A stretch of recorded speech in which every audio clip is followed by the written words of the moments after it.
Ես խոսելու եմ ոչ միայն որպես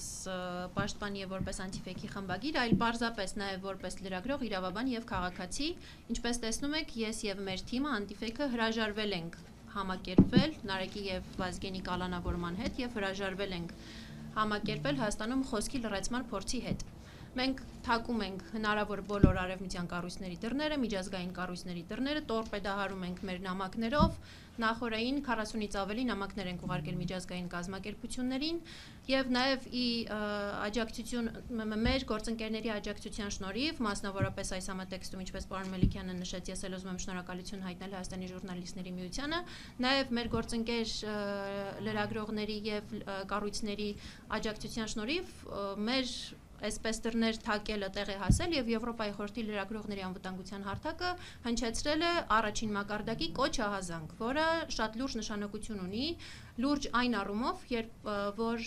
համար 1 կամ առաջին մակարդակի ահազանգ կոչ հնչեցվում է այն դեպքում, երբ վտանգ է սպառնում լրագրողի կյանքին, առողջությանը կամ մեդիայի գոյությանն առհասարակ։ Այսինքն նման հայտարարություններ եւ ահազանգեր հնչում են, երբ որ սպանվել է լրագրող, ֆիզիկական վնաս է կրել, նա կամ նրա ընտանիքի անդամները ենթարկվել են բռնության կամ պարզապես կա լրատվական միջոց, որը կանգնած է փակման վտանգի առաջ։ Եվ այս ահազանգը դրա մասին է։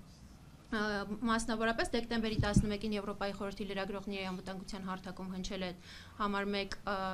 մակարդակի ահազանգ կոչը Նարեկ Սամսոնյանի, Վազգեն Սաղաթելյանի կալանավորման եւ անտիֆեյքի դեմ տեղի ունեցող գործընթացների մասին եւ նրանք դիմել են Հայաստանի իշխանություններին եւ պահանջել պարզաբանումներ հետեւյալի մասին, որ պետք է անհապաղ վերադարձնել անտիֆեյքի ծարգրաված տեխնիկան,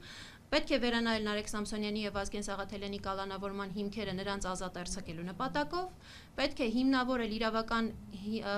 առումով հիմնավորել, թե ինչու է կիրառվել խուլիգանության հանցակազմը եւ պետք է հաշվետու լինեն Հայաստանում լրատվամիջոցների եւ խոսքի ազատության սահմանափակումների հետ կապված հարցերով։ Տեսնենք կառավարությունից արձագանք կլինի թե չէ, բայց միայն այն, որ Եվրոպայի խորհրդից համապատասխան կառույցից նման ահազանգ կոչ է հնչեցվել, արդեն խոսում է այն մասին, որ նրանք էլ նկատում են, որ Հայաստանում խոսքի դեմ տեղի են ունենում որոշակի գործընթացներ, որոնք պարզաբանման կարիք ունեն Հայաստանի իշխանությունների կողմից։ Մի քանի թվեր ձեզ համար հնչեցնեմ, որոնք հիմնավորում են ահազանգ կոչի հնչեցված մակարդակի կարևորությունը նաև մեզ համար։ 2015-ից 2025 թվականների ընթացքում Եվրոպայի խորհրդի լրագրողների համապատասխան կառույցից ընդամենը 23 ահազանգ է հնչեցվել, որից միայն 19 եղել է այս իշխանությունների օրոք։ Ընդ որում, այդ 23 ահազանգ կոչերից միայն 5-ն է եղել առաջին մակարդակի։ Եվ այդ 5-ից միայն մեկը Նարեկի եւ Վազգենի գործն է վերաբերվել կալանավորմանը։ Մնացած բոլոր դեպքերը եղել են լրատվամիջոցների փակման վտանգ, ինչ որ ֆիզիկական բռնություն եւ այլն։ Ապօրինի կալանավորման դեպք արձանագրվել է միայն Նարեկի եւ Վազգենի մասով, եւ սա ինքնին խոսուն փաստ է։ Սա նշանակում է, որ Հայաստանը շեղվում է, այսպես իրենց աչքերով շեղվում է, մեզ համար ակնհայտ է, որ վաղուց շեղվել է ժողովրդավարական հունով ընթանալու ճանապարհից եւ սա այլևս չի խոսում ժողովրդավարության մասին։ Մենք գործ ունենք մի երկրի հետ, որը խոսքի ազատության, ԶԼՄ-ների ազատության, մեդիայի հարցում ունի լուրջ հետընթաց եւ այսօր Հայաստանը Եվրոպայի խորհրդի 46 անդամ երկրներից կալանավորված լրագրողների թվով 3-րդ տեղում է։ Սա ինքնին խոսուն փաստ է։ Եվ ինչպես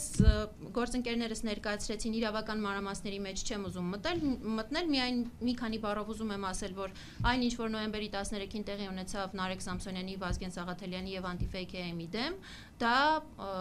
ուղիղ պատժիչ գործողություն է սուր քննադատական քաղաքական խոսք հնչեցնող անձանց եւ մեդիայի նկատմամբ, եւ սա գնահատականի պետք է արժանա, ինչպես միջազգային հանրության կողմից, այնպես էլ մեր գործընկերների կողմից։ Հակառակ պարագայում A1+-ի լիցենզիայի զրկելու մասին կոկորտ պատրողի կողմից, այսպես ասած, եթե չլիներ մեր աջակիցների ֆինանսական ներդրումները, մենք փաստացի զրկվելու էինք մեր գործունեությունը ծավալելու հնարավորությունից, որտեղ այստեղից արգրավել էին ամեն ինչ։ Եթե չլիներ աջակիցների բանակ, ովքեր որ ներդրում արեցին եւ մեզ կարճ ժամանակում նվիրեցին տեխնիկա, որով մենք կարողացանք շարունակել, դա մոտավորապես 3-4 օրվա մասին է խոսքը։ 3-4 օր մենք հնարավորություն չենք ունեցել աշխատելու։ Փաստացի մենք փակման վտանգի առաջ էինք կանգնած։ Եվ եթե չլիներ այդ աջակցությունը, Հայաստանում մենք գործ ունենայինք ամեկ պլյուսին լիցենզիայից զրկելու մասին կոկորտ պատրողի օրոք փաստացի փակված ԶԼՄ-ի հետ, որը կարծում եմ աննախադեպ է առնվազն նաև այս իշխանությունների ժամանակ։ Մեղադրանքի աբսուրդի մասին գործընկերներս խոսեցին, չեմ ուզում կրկնվել, միայն ուզում եմ շեշտել, որ առնվազն Նարեկ Սամսոնյանի մասով հետույք բառի համար առաջադրվել է մեղադրանք, կիրառվել է կալանք, որը եւս աննախադեպ է, եւ սա խոսում է մի բանի մասին, որ Հայաստանի Հանրապետության ազգային ժողովի ամբիոնից իշխանության ներկայացուցիչների կողմից այդքան հնչող հայհոյանքներին, լկտի բառապաշարին, բոլորը դուք առնչվել եք այդ բառապաշարի հետ, լուսաբանել եք, կրկնվել չեմ էլ պատրաստվում, չեմ էլ ցանկանում։ Բայց մի կողմից մենք ունենք իշխանություն, ովքեր ամենաբարձր հարթակներն, ամբիոններն օգտագործում են այդպիսի լեքսիկոնով խոսելու համար, մյուս կողմից փոդքասթում, որի նախաբանում ծանոթվում են մարդիկ, որ այստեղ հնարավոր է ոչ նորմատիվային լեքսիկոն եւ հնչում է հետույք բառը, կալանավորվում է փոդքասթի վարողը։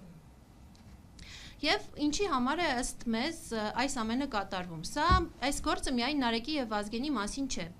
Սա ուղերձ է բոլոր լրագրողներին, բոլոր խմբագիրներին, բոլոր քննադատող քաղաքացիներին, որ երկար մտածեք քննադատելուց առաջ, որովհետեւ դուք եւս կարող եք լռեցվել, կարող եք ընդհուպ մինչեւ կալանավորվել։ Վերջում այս ամենի մեջ կա նաեւ մարդկային կտոր, ինչի մասին նաեւ պարոն Մելիքյանը խոսեց։ Արչևում նոր տարի է եւ Հայաստանի բանտերում կան կալանավորված քաղբանտարկյալներ, այդ թվում մեր կայքի հիմնադիր Նարեկը Սամսոնյան, հիմնեմի փոդքասթի վարող եւ համավարող Վազգենը Սաղաթելյան, ովքեր բանտում են ոչ թե բռնություն գործադրելու, ոչ թե մարդ սպանելու, ոչ թե սպառնալիքներ հնչեցնելու, այլ սուր քաղաքական քննադատության ենթարկելու համար։ Սա նաև պետք է դիտարկել այդ մարդկանց ընտանիքների տեսանկյունից, ովքեր որ հնարավոր է, որ նոր տարուն անցկացնեն բանտում միայն խոսք հնչեցնելու համար։